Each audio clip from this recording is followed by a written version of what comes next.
Hello and welcome again to the Rider Review. This is Eric Rod Rider, and this week we're going to be taking a look back at the 2014 Australian family drama movie titled Paper Planes. What a big contrast from last week's review, where I did dark, spooky, very gory, bloody stuff. Well, I'm taking a complete 180 turn. And I'm going to go very light on you guys. Because this movie is a light-hearted, family-friendly, children's movie. That's something that the whole family can enjoy. So, what a turn of events. For me, that is. Okay, so the runtime of this movie is 1 hour and 36 minutes long. It is directed by Robert Connolly. The script was written by Robert Connolly and Steve Warland. It is produced by Robert Connolly, Liz Kearney, and Maggie Miles. The soundtrack was done by Nigel Westlake. The cinematography by Tristan Milani, and it was edited by Nick Myers. And the stars of the movie are Sam Worthington, Ed Oxenbould, Ena Imai, Nicholas Bakopoulos-Cooke, Julian Dennison, David Wenham, Deborah Mailman, Peter Rowsthorn, and Terry Norris. So, under the direction of Robert Connolly, Paper Planes centers around a young boy by the name of Dylan Weber, played by Ed Oxenbould, who's a master at creating flying paper airplanes, which eventually leads him to take his art and his gift at the World Championships in Tokyo, Japan. You know what? I never actually thought that there was a paper airplane championships. I never thought there was such a thing. But then I had to go and look it up, and there is.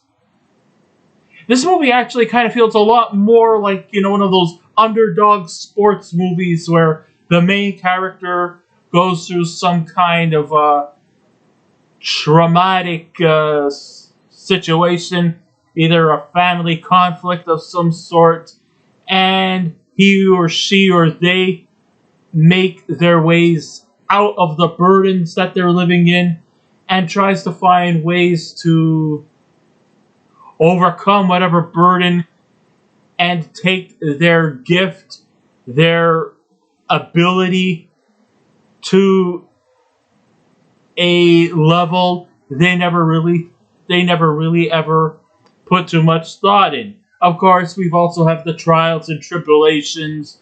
We also have, stories involving them being involved in overly competitive edges with people who are on opposing ends to it. This kind of things that you would see in a sports movie. Well, Dylan Weber also has to deal with a lot of family issues himself. Being the fact that he is raised in a single-parent household. He is living with his extremely depressed father, who has never fully recovered from his wife's death. And whereas Dylan had managed to successfully found something that could occupy that found something that he could do to overcome his grief. His father, played by Sam Worthington, well, he hasn't actually found that. He hasn't found a way to overcome his grief. I guess some people can overcome grief at a much quicker pace than others. Sometimes and this is actually a pretty sad thing, that sometimes overcoming the grief of a loved one Some people will never fully recover. And no, you can't really ever fully recover from the loss of a loved one. Always try to,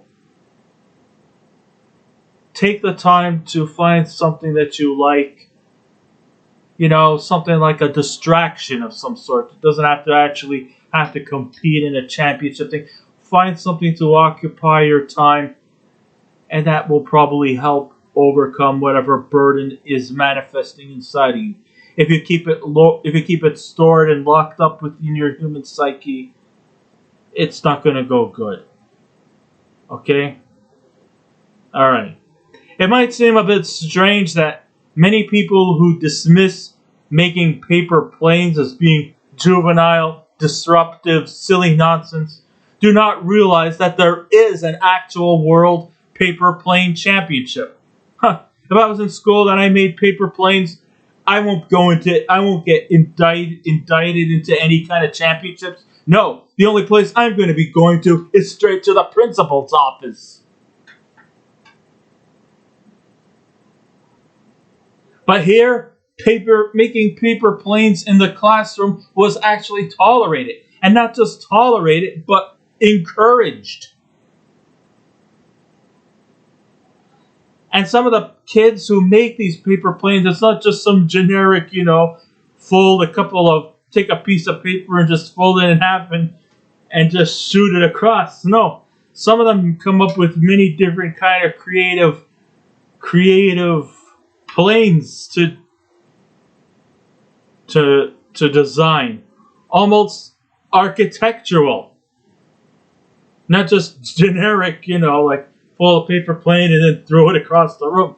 No, just so that you could piss off the teacher, and they'll send you straight to the higher offices, where you're going to probably enjoy an after-school meeting with him or her or they.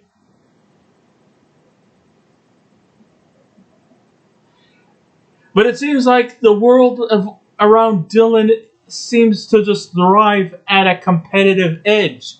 Even paper plane throwing. They even have tournaments for those as well. It's like watching a sports movie. Even though making paper planes and throwing them at record distances is hardly something you could identify as a sport, the movie has that kind of sports movie edge with a bit of some family drama mixed inside. But it's still very fun to watch. And, because since Dylan is such a likable character, you're so easily invested in him that you want to just follow him through. And that's kind of one of the things I really, really do like about this movie. The idea of making it like a sports genre, yeah, okay, granted, it features all the essential cliches depicted here that may have been done 1,000 times before. However, I still thought it was enjoyable because it's so lighthearted. It feels like something that you would watch on a family channel station or one of those like CBS after school special type of movies that used to come on back in the 80s when I was very young. I thought it was still enjoyable, and I liked the idea that using paper airplanes as a central theme was both innovative and intriguing. And like I said, some of the designs that these kids did when building the planes was very unique and very, very creative. And, it's just actually a very, very original movie. The Australian lens, aside from making the planes and making paper planes into a central theme of the movie, is not only original and provocative, I also got to admit I loved the cinematography of this movie as well. The Australian landscape is truly breathtaking, being that the film has a level of familiarity to American-based sports movies. I mean, there's a lot of like cross-country, global type competitiveness as paper plane makers from kids from all over the world are actually taking place in this. Their goals is to see how far they can land their planes. Some of it is determined by the design of their planes, because it's not just some generic, take a piece of paper, fold it into certain parts so it could look like a plane, and then just throw it across the teacher's desk, only just to get them pissed off and sent you to the principal's office where they'll give you shit. And it'll be like, wow, I was planning on going out to dinner with my wife or my loved one, but I guess I'm gonna have to babysit you after school. Oh well, dinner's cancelled. Hey, you wanna fuck with me? I'll fuck with you too.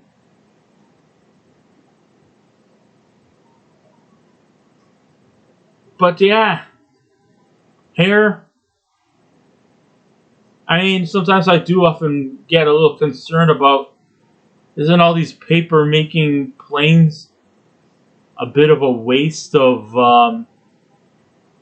paper? But that would be hypocritical on my part. I mean, I do recycle a lot of paper because I do a lot of note taking, so I really don't have much to say on that either.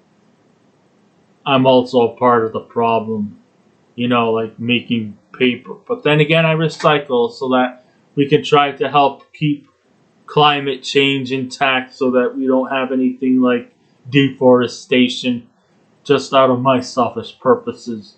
But then again, I'm not the only one. By far. We all do it. I'm not any better, but at least I recycle. So I guess I do my little contribution, even though I'm not going to get any kind of commission for it. Anyways, nobody else does either. Unless you actually do work that's kind of recycle mills. They get paid. Not me.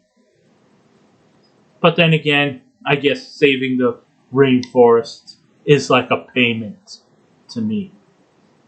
And no, I'm not going to go all hippy-dippy and hug a tree and listen to raga rock.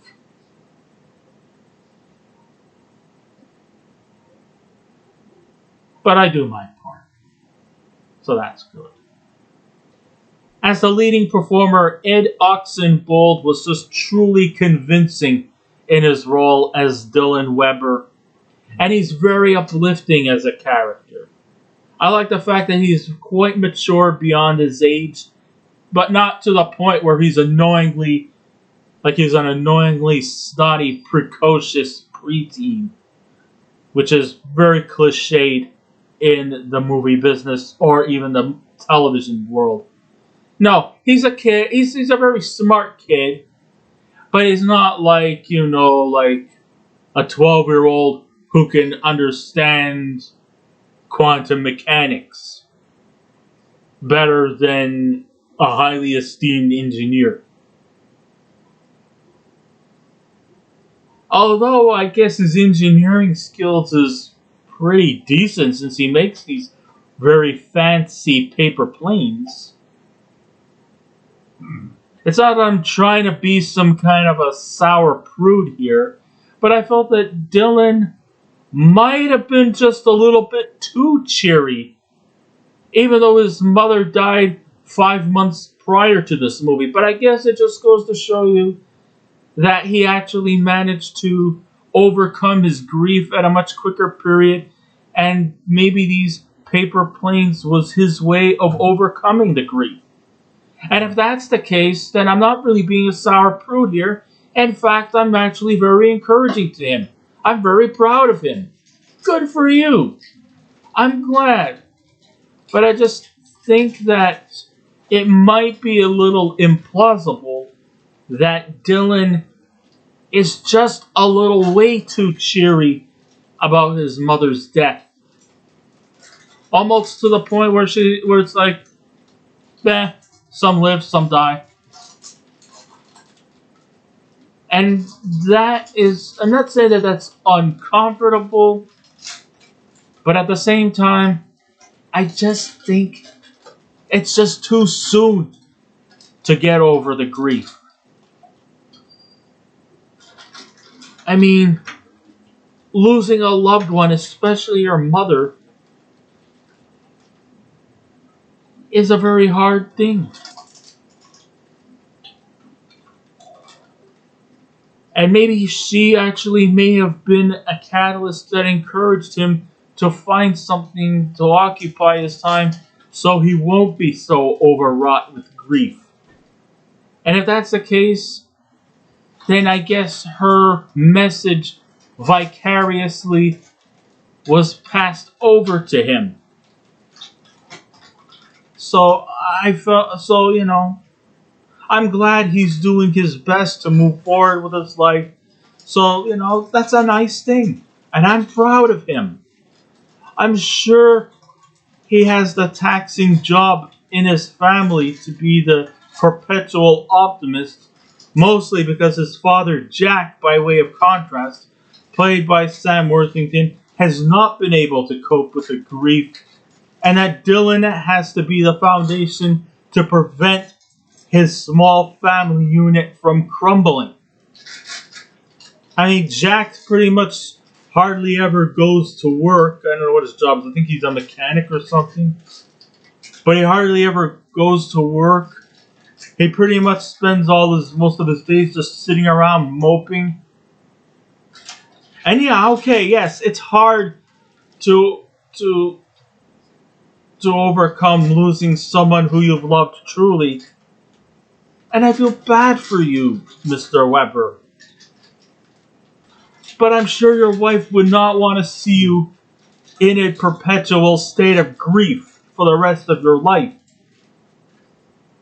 You have to move forward.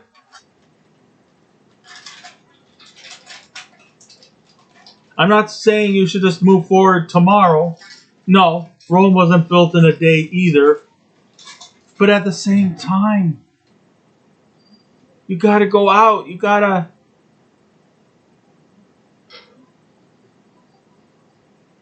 I mean, I'm not saying that you should just get up and go out looking for another woman. No. I'm not saying you have to do that, but you just got to get yourself out of the slump that you're in. Find something to occupy your time. Fix a car. Take up plumbing. Do something. Don't just sit on the couch and binge your way. Because you're just going to fall apart. And that could lead to all kinds of horrible things like... I don't even want to mention it. But you leave me with no choice. Chronic depression could lead to suicide. You don't want that, do you? It's bad enough Dylan's already lost his mother. He doesn't need to lose his father, too.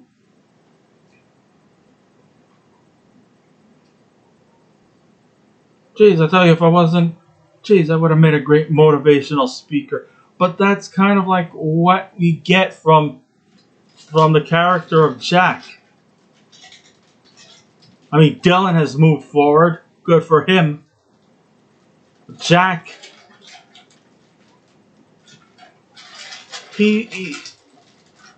And nothing against Sam Worthington as an actor, but the character of Jack, watching him slump through in complete grievance, is just hard to sit through at times. Dylan has a certain level of character development that makes him a truly likable person. So when she was alive, his mother's influence was passed over to Dylan, and the ability to throw paper planes at a long range was a symbol to find the little things that you could do that could provide happiness. She never wanted Dylan to remain grief-stricken all his life, but his happiness was not to be kept to himself. You see, Dylan's paper plane making was actually pretty therapeutic, and he wanted to pass his happiness not just to himself, but down to the other people, and wanted others to feel that same passion. He also seems to stand up for himself responsibly and take matters in a mature perspective. Because yes, in the world of papermaking planes, there are people who are going to be somewhat, competitive.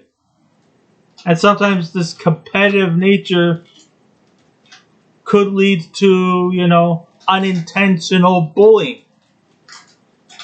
But I think the bullying is just to psych a person to bring their spirits down. But Dylan, he knows how to handle these kind of situations without necessarily retorting back with insults or aggressive behavior like fighting or screaming. He seems to know how to handle these kind of situations in a very soft, subtle manner that's quite surprisingly mature. So I gotta give credit to Ed Oxenbould for just bringing the Dylan character to life, because he's such an amazing young man. I don't know much about Ed Oxenbould, but if this kid actually keeps up, he might have a bright future ahead. Now, even though Sam Worthington has been in quite a lot of movies over the past few years, it's just a shame that a highly respected performer like Sam Worthington doesn't do much here except wallow in grief. I know I fully understand what he's going through, and not everyone overcomes grief instantly, but it just seems like he would rather just lay around and do nothing but lament and sulk and be inactive, or even find something to overcome his heartbreak. He just never felt like someone who never wanted treatment and just preferred to be in a miserable wreck. So no matter what kind of help he gets, he doesn't want it.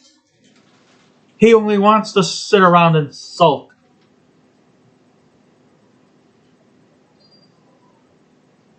And of course, in this world he lives in, if he's in misery, then we all have to suffer.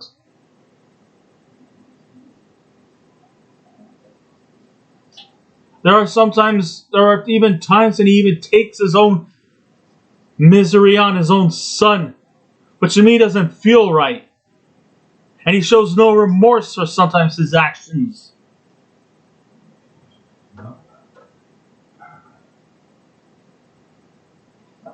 Okay, it's the one thing to be miserable towards yourself, but you don't have to take it out on other people. He even goes as far as to refuse to pick up the phone after his son leaves a message on the answering machine. I mean, what the fuck is wrong with you, man? Get over it! Sitting around sulking is not going to bring her back. I know I might sound mean and cruel, but this is tough love I'm offering you.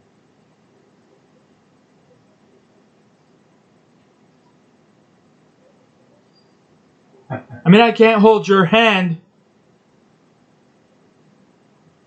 You're a big boy. You can do it.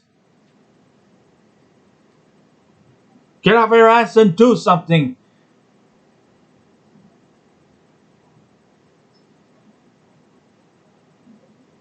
You don't have to bring everybody down just because you're miserable. I hate people who do things like that. I really do. As always, in every kid or teen movie, you'll likely run into the stereotypical bully, as we are introduced to a character named Jason, played by Nicholas Bakopoulos-Cooke, who always has his sights set on winning the competition. Now, even though Jason might be, the cliched bully that you see in every teen movies, the kid will walk up to you, and he'll just come up to you and say, "Hey, what's up, you dork? I'm gonna win. I'm gonna make the best airplane. I'm gonna win the competition. And then when I win, you're gonna bend down. I'm gonna pull my pants down. You're gonna bend down and kiss my ass. And I don't mean the ass cheeks. I mean the old sphincteroo. The old shithole." You have these kind of bullies in these kind of movies. But even the bully in this movie, Jason is not necessarily intended to be. He's not like a full-blown antagonist. He's just a competitive rival. And of course, everybody wants to win. Everybody has a mindset on winning. And the only reason why kids act toxic when it comes to competition is because they want to try to slow down the adversary. Maybe Dylan might be too proud to do something like that. And maybe it could be just stemming from the fact that our neighborhood bully, Jason, he's just, under pressure from his parents who kind of encourage him to be that way. Probably they have their mindset on him winning this paper plane championship because, if he doesn't win, he's going to bring shame to his parents. So that's why he acts all toxic in that kind of sense. You see that in every competitive themed movie.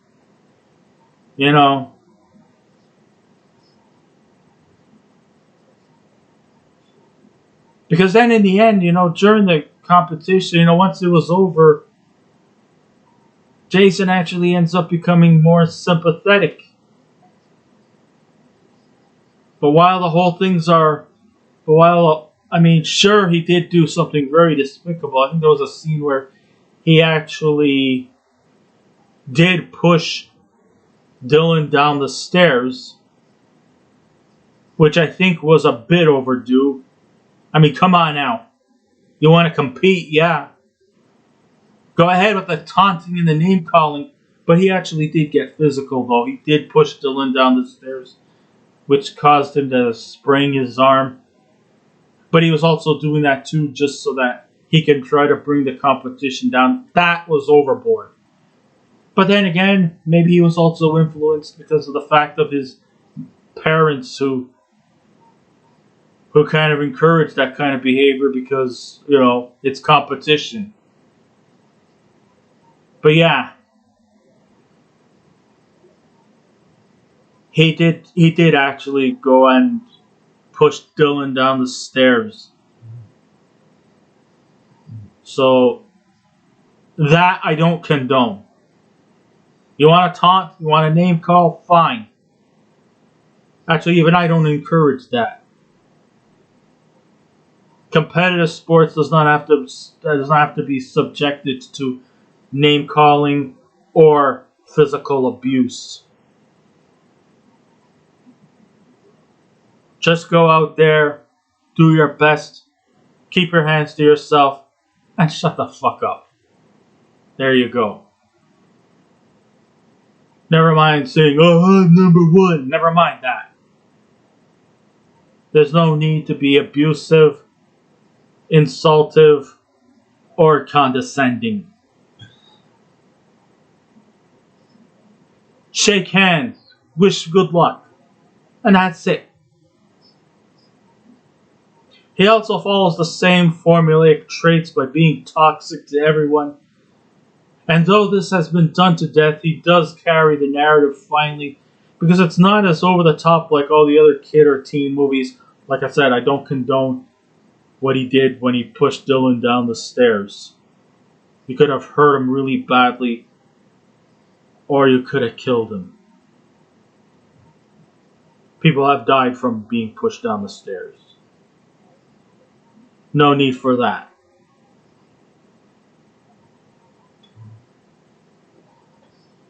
I don't care if you were under your parents' influence. It's just a plain throwing competition. Big fat hairy deal. It's not like your life depends on it.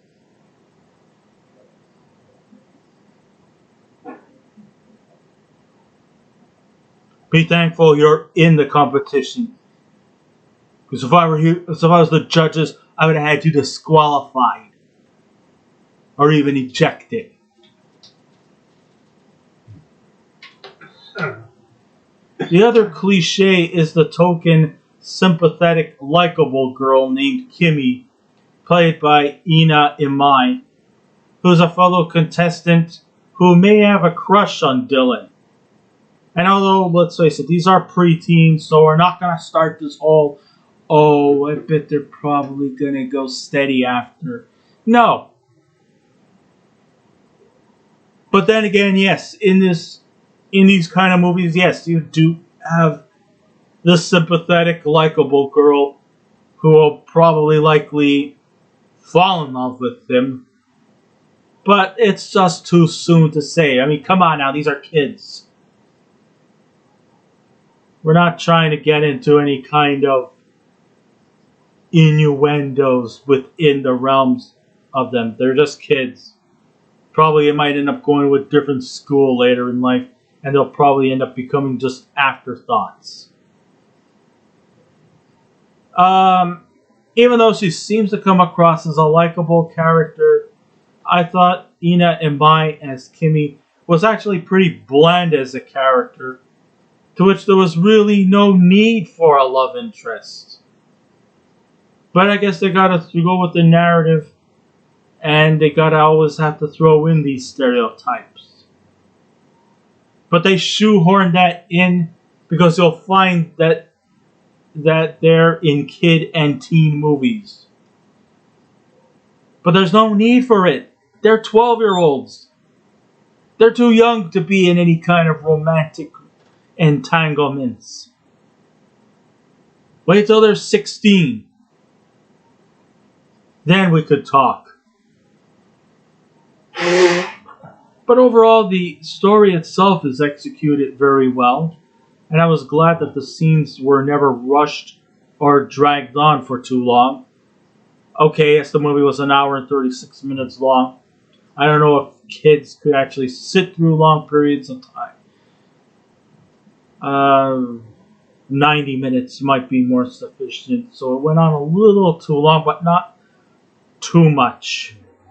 I actually was amazed at how much craft and dedication it took to make the perfect paper airplane and what joy it brings to kids. And that's what these tournaments are for, to enjoy, not to just get all toxic and be competitive. Sure, there could only be one winner,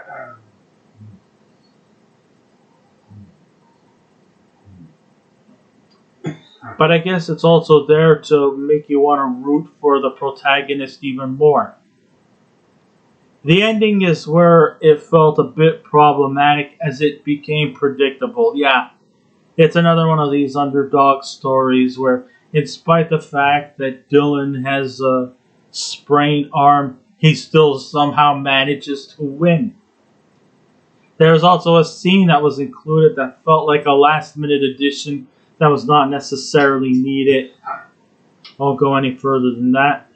For a film that was both sad and inspiring, they do manage to sprinkle a bit of much-needed humor. And it definitely came from Terry Norris as Dylan's dirty-minded grandfather, George Webber. Sure, he could have been used in more scenes to not make him one-dimensional, but his comical role was much needed, and his contribution to this film really deserves our respect. He was just a hoot. I mean, sure, it's built more like a family drama where there's really not much humor depicted in this movie, even though the movie is bright and colorful. Still, there's not very many colorful characters, so Terry Norris did everything he can to make this. And it's another cliche. I mean, why are all grandparents or elderly individuals in these kind of movies have to be lecherous in nature? It gives them this whole negative approach that all senior citizens are a bunch of senile perverts.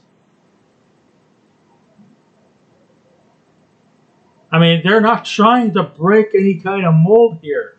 They just follow on cliche after cliche. But it's hard to hate this kind of movie because it's still enjoyable to watch, albeit a bit of a guilty pleasure. The one thing that best describes that movie is that, for the most part, with the exception of Terry Norris's role, is that it's very innocent in its approach. It's bright, it's lightweight, it's very inspiring, and it's still entertaining. It can take a simple thing we overlook to make it something very important. Even though it's made for kids, top priority, that doesn't mean adults can't enjoy it either. And who knows the fun and joy of finding something that can help overcome issues that are troubling you. And the whole notion of paper planes being used in the narrative might seem generic in thought, but I actually thought it was original. Nobody ever thought that paper plane throwing was so tolerable and yet very badly vilified by teachers and teaching staff administrations, especially the VPs and the principals, who will just dismiss you and will just make you sit after school.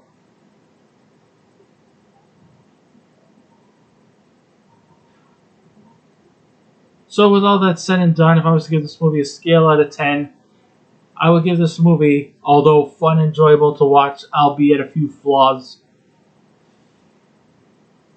an 8 out of 10.